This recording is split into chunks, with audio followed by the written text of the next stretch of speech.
Welcome to WHRO's Weekly Edition.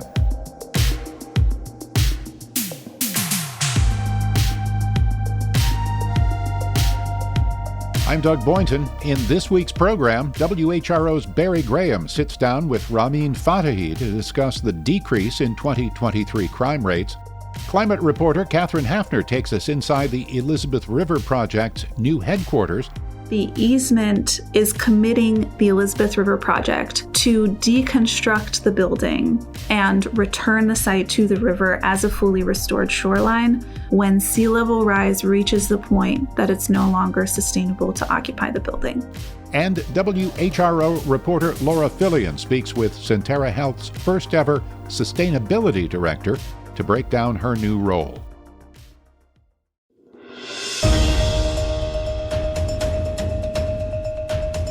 It's WHRO's Weekly Edition.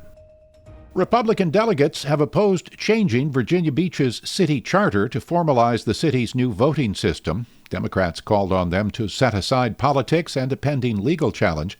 WHRO's Ryan Murphy has the details. Virginia Beach wants to update its city charter to adopt a 10-district voting system imposed by a federal court. In 2021, the court found the old voting system violated the Voting Rights Act by diminishing minority voting power. The city has already held elections under the new system and says it wants the charter to reflect reality. It needs the General Assembly to approve the change. But Republican lawmakers in the House of Delegates say the state shouldn't sign off on any changes just yet because of a pending lawsuit seeking to stop the use of the new voting system. Democratic delegate Kelly Converse Fowler is carrying the bill to change the charter. She says the change has wide support in the city, and the city council voted overwhelmingly to adopt the new system. We cannot let the will of a few stop the democratic process through frivolous lawsuits. When a House committee voted to send a version of the bill to the House floor, the Republicans on the committee voted against it. That's despite the Senate version of the bill being approved unanimously. Ryan Murphy, WHRO News. WVTF's Brad Kuttner contributed to this report. Suffolk has moved into the final phase of a traffic calming overhaul. The goal is red light cameras at 7 different intersections. An explanation from WHRO's Laura Philion. Suffolk started using work zone and school bus cameras in mid-2023.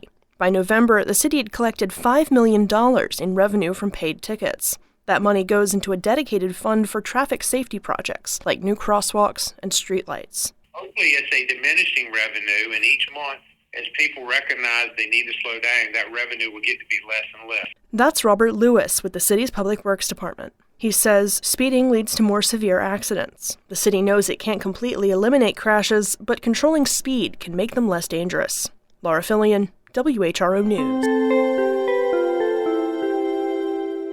The city of Norfolk saw crime rates drop by 24% in 2023. That follows a substantial uptick due to the COVID-19 pandemic. Norfolk Commonwealth's attorney Ramin Fatehi said several factors have fueled the decline. WHRO's Barry Graham discussed the reduction with him. In 2021 and 2022, crime increased. What were the real causes that drove that increase? Over the last few years, two major things have driven a national increase in violent crime, and that increase here in Norfolk. The first is COVID, and the second is guns.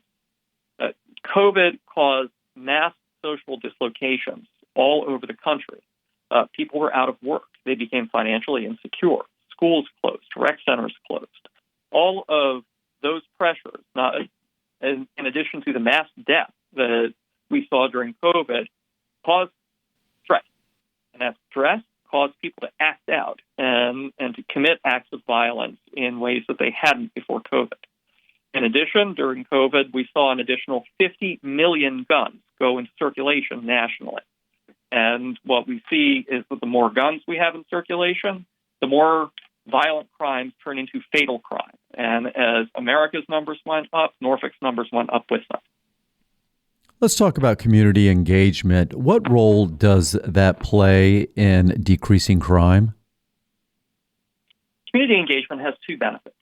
The first of it is to build trust and to make people feel as if they're citizens of their city or their county. The more practical result of community engagement, however, is to increase what is known as the clearance rate. The clearance rate is the rate at which a given law enforcement agency is able to identify and arrest someone for a crime.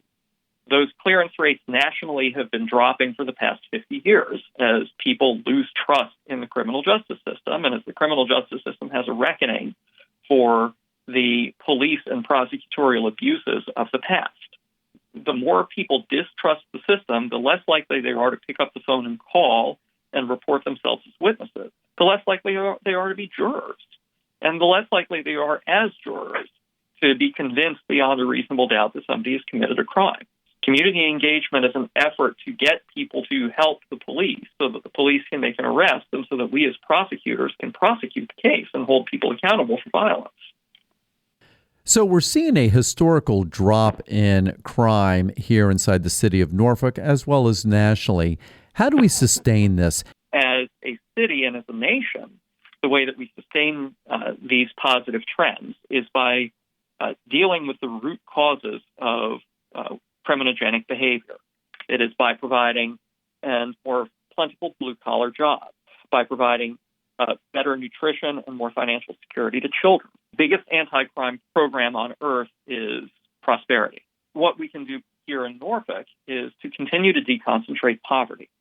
It is also to make smart use of technology, to make police officers work more efficient, and to allow us to do so while increasing our respect for civil rights.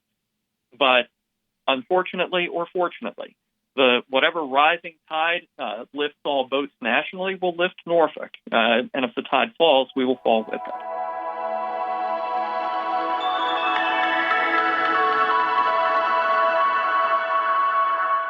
The Virginia Center for Investigative Journalism at WHRO is reporting this week that the City of Newport News and Christopher Newport University formed a task force to study the black community that was destroyed by the school's construction. The report, jointly with ProPublica, looks at the circumstances dating back to the 1950s and then into the 21st century. I spoke with Brandy Kellum, who's been writing about this, and we began the conversation with a little background. Basically, we're looking at about 100 acres of land that was in Newport News, about Midtown, Central Newport News. And this land was owned predominantly by black families that had it in their families for about 80 years prior, since the end of the Civil War, pretty much. And so about 1950s, late 1950s, early 1960s, some of that land starts to be divided into lots so that other black families could move into this area. Around that time, we were in the height of segregation. There weren't a lot of neighborhoods where the black people could live amongst others, and they'd be nice neighborhoods. The city decided to target about 60 acres of 100 acres of this community and seize it to place Christopher Newport College at the time on top of that land, essentially halting the opportunity that these families were looking to have to develop their former farmland into a black middle-class neighborhood. One of the things I noticed as I was doing my own research was a editorial in the Daily Press where they suggested in favor of the location along, it was Shoe Lane was the location. And the editorial said the Shoe Lane tract involves a relatively few families living in marginal dwellings in the area under scrutiny. A half-dozen first-class residents on the fringes of the tract in question may be retained. That sounds an awful lot like code to me. Yeah, it's really interesting because in part of our research, we looked at how this was covered during that time. And there was actually an editorial in the Daily Press, not this same article, but another one that was even more harsh towards the residents and painted them as anti-education because they were fighting to save the community. And it chose the worst looking houses to show us photos in the newspaper and then talked about it in sarcastic tone, why do we want to save this? Look at how bad it looks, essentially. Where are we now?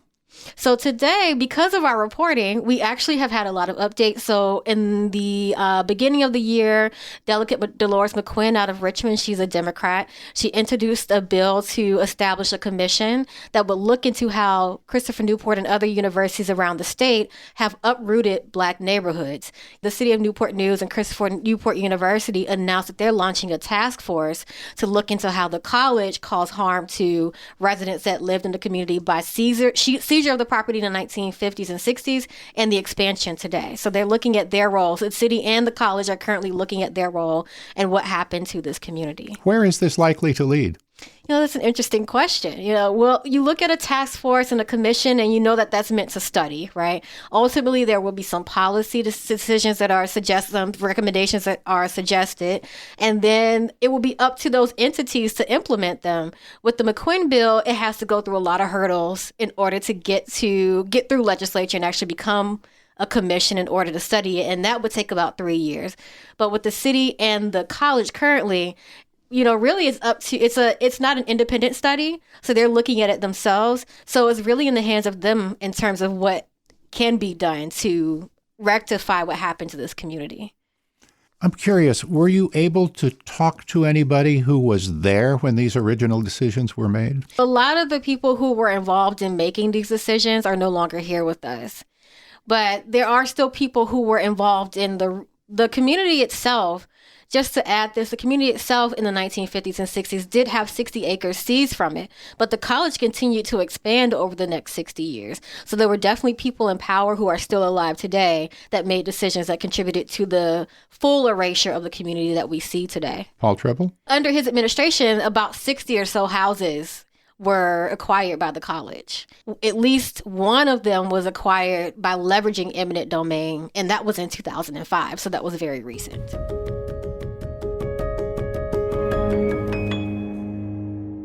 This is WHRO's Weekly Edition.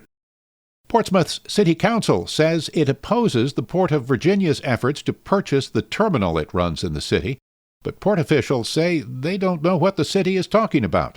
Ryan Murphy reported the story. In a letter addressed to state lawmakers, city leaders asked them to do what they can to stop the port's acquisition of the land at Virginia International Gateway. But Port of Virginia spokesman Joe Harris says there's no land deal in the works. There may have been a rumor or something, but I really don't know the genesis of that. The nearly 300-acre property on the Elizabeth River is privately owned. The port pays the owner to operate the terminal there.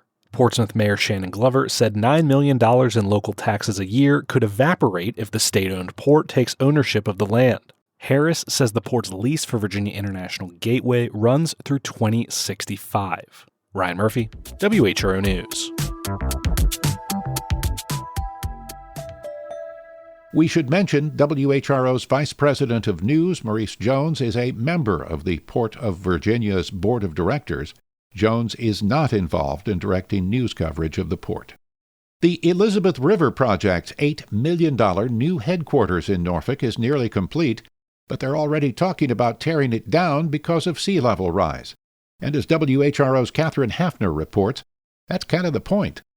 The new Ryan Resilience Lab looms large on bustling Colley Avenue. Behind the building, things are more peaceful. Visitors can see and hear plenty of wildlife passing through along Knitting Mill Creek, like egrets and pelicans.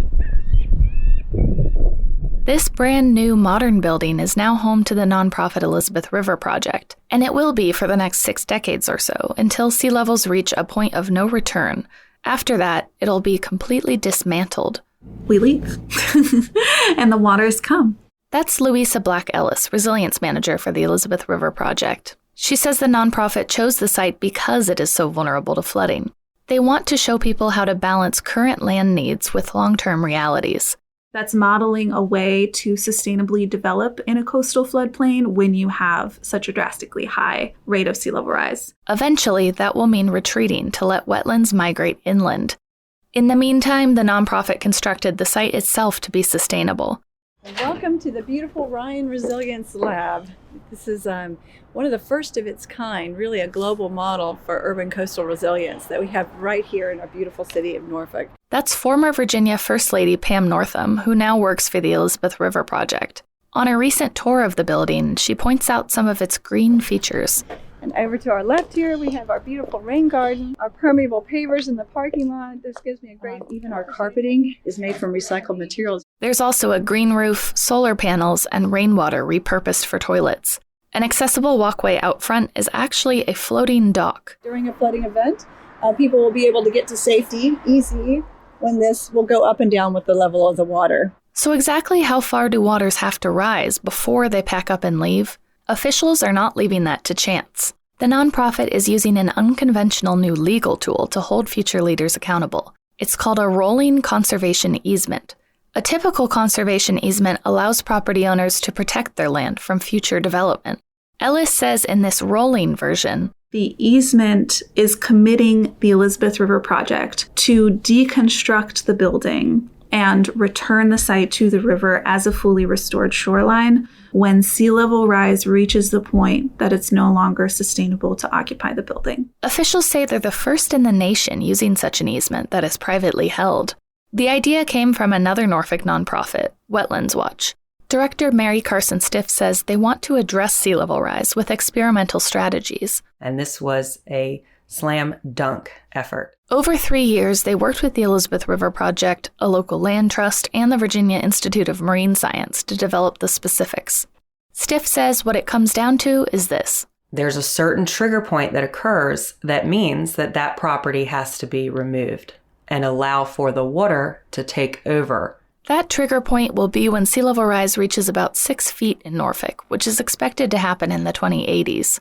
Leaders recently held a ceremony at the new Resilience Lab celebrating the easement. Here's Elizabeth River Project Director Marjorie Mayfield Jackson.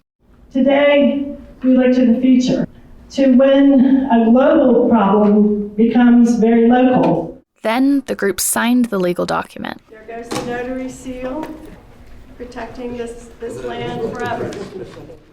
To Stiff, the occasion felt bittersweet. To build up the accomplishment and open and be so excited, but then in the same day talk about deconstruction, it was mind-bending for sure. The Resilience Lab will officially open this spring. Katherine Hafner, WHRO News. The Norfolk FBI office is warning about rising sextortion crimes in the U.S., including in Hampton Roads. What is sextortion? Barry Graham has the details. Sextortion involves coercing minors into producing sexual content for sexual or financial benefits with threats of publicizing the content. The FBI says that boys between the ages of 14 and 17 are commonly targeted. In Hampton Roads from October 2022 to March 2023, reports of sextortion increased by 20% compared to the previous year. FBI Norfolk Special Agent in Charge Brian Dugan emphasizes educating vulnerable groups on warning signs and encouraging victimized individuals to speak up. The FBI advises children to communicate with trusted adults and seek help when needed. To report sextortion, contact the local FBI office or call 800-245-5324. Barry Graham, WHRO News.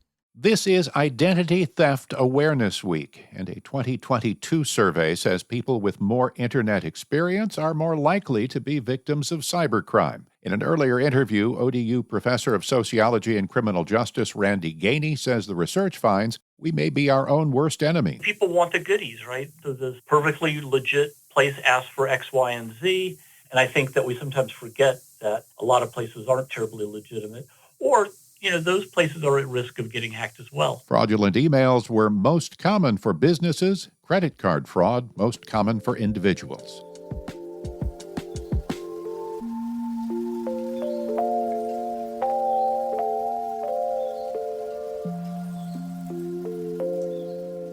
Sentara Health hired its first ever sustainability director. Lisa Darger has been on the job for about 6 weeks. WHRO's Laura Philion caught up with her to talk about her plans for the position. Let's start with a little about your position. What is a sustainability director? What do they do? There are generally two sides to sustainability.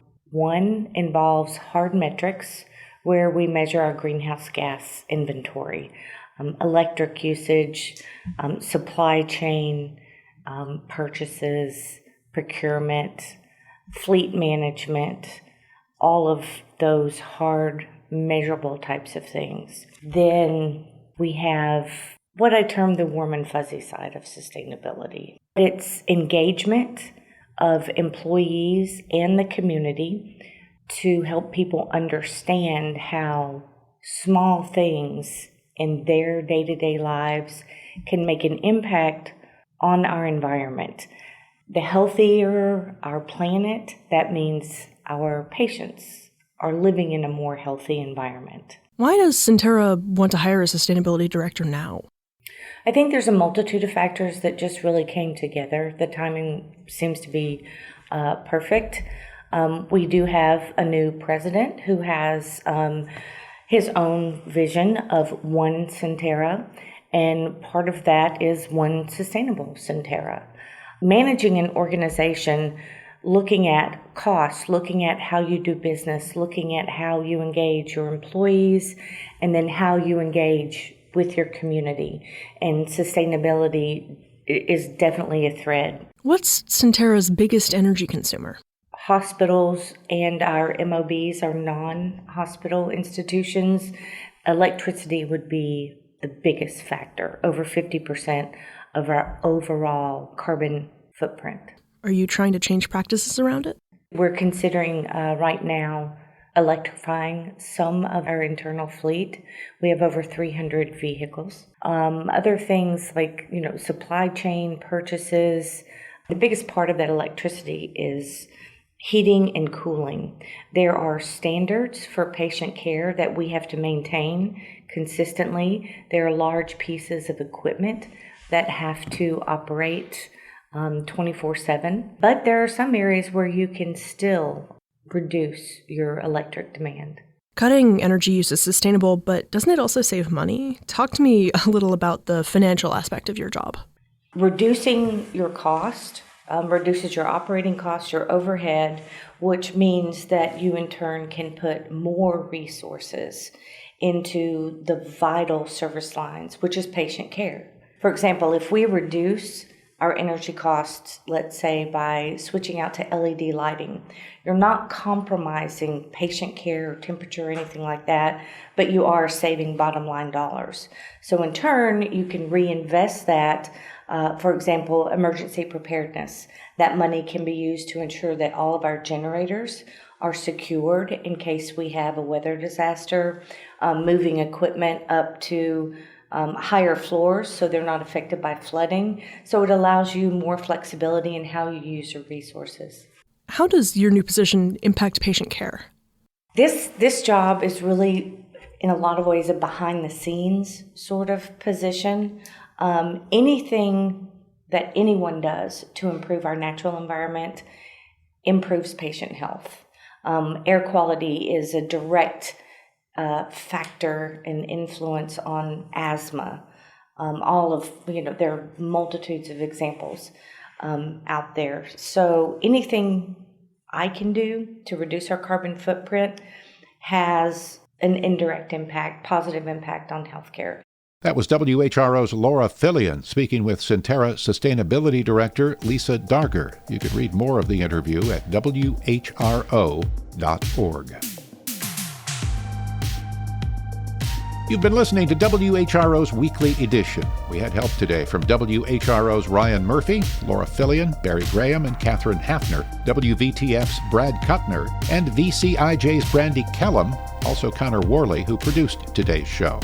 A reminder, you can always catch full episodes on the Weekly Edition podcast feed, and you can get your news updates at whrv.org, the WHRO smartphone app, the WHRO Reports podcast feed, or online at Facebook or X, formerly known as Twitter.